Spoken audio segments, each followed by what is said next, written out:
ప్రతిపక్షం ఆంధ్ర ప్రజలు ఇచ్చేటువంటి తీర్పు మీద ఆధారపడి ఉంటుంది. ఏం తీర్పు వచ్చినా కూడా 25 మంది సభ్యులకు, పార్లమెంటు సభ్యులకు సంబంధించినటువంటి పరస్పర సహకారం వాళ్ళకు కావాలి. వాళ్లకు రాజకీయపరమైనటువంటి అవసరాలు, అవకాశాలు, సహాయ సహకారాలు ఢిల్లీ నుంచి ఆంధ్రప్రదేశ్ కావాలి ఇద్దరు నాయకులకి, ఇద్దరు పార్టీలకు. కాబట్టి ఆ రకమైనటువంటి వాతావరణం, అంటే ఘర్షణాత్మకమైనటువంటి వాతావరణం ఎవరు ఇద్దరు, అటు వైఎస్ఆర్సీపీ కోరుకోవట్లేదు, ఇటు తెలుగుదేశం కోరుకోవట్లేదు, ఇటు జగన్ కోరుకోవట్లేదు, చంద్రబాబు నాయుడు కోరుకోవట్లేదు. ఇది ఒక విషయం.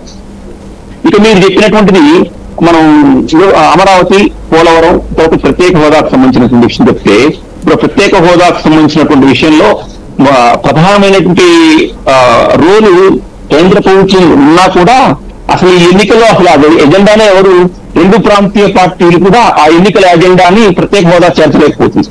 అమరావతికి సంబంధించినటువంటి వరకు ఇప్పుడు మనం అసలు దీంట్లో అమరావతికి సంబంధించినంత వరకు భారతీయ జనతా పార్టీ చేసినటువంటి తప్పు ఏంటంటే, మీరు పోలవరం ఏటీఎం అన్నారు.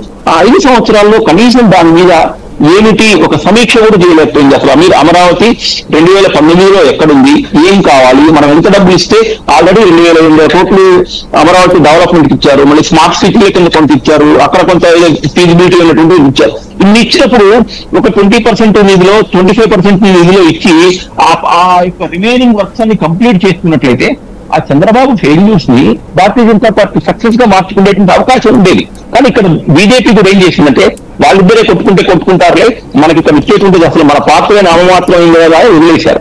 ఇప్పుడు మళ్ళీ మేము ఇంకో సంవత్సరంలో అమరావతి అక్కడే రాజధాని అంటున్నారు. అసలు అమరావతి అక్కడే రాజధాని అనుకున్నప్పుడు మీ దగ్గరికి 2-3 సార్లు వచ్చినాయి, సుప్రీంకోర్టు వాదనలు జరిగినాయి. వాదనలు జరిగినప్పుడు కేంద్ర ప్రభుత్వ వైఖరి ఎట్లా ఉండాలి, గట్టిగా దృఢంగా ఒక విధానాన్ని తీసుకుని ఆ విధానానికి నిలబడాలి. దురదృష్టవశాత్తు ఈ విషయంలో బీజేపీ నిలబడలేకపోయింది.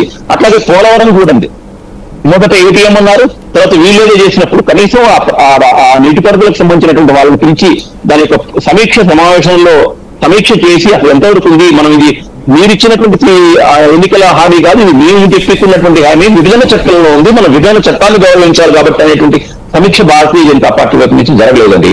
ఇంకొక దురదృష్టకరమైనటువంటి ప్రధానమైనటువంటిది ఏంటంటే, అసలు హోదాకు సంబంధించినటువంటిది, ప్యాకేజీకి సంబంధించినటువంటిది అసలు ఈ యొక్క దీంట్లో లేనే లేదు. మళ్ళొకసారి ఈ రెండు ప్రాంతీయ పార్టీలు ప్రజల్ని మోసం చేస్తున్నాయి.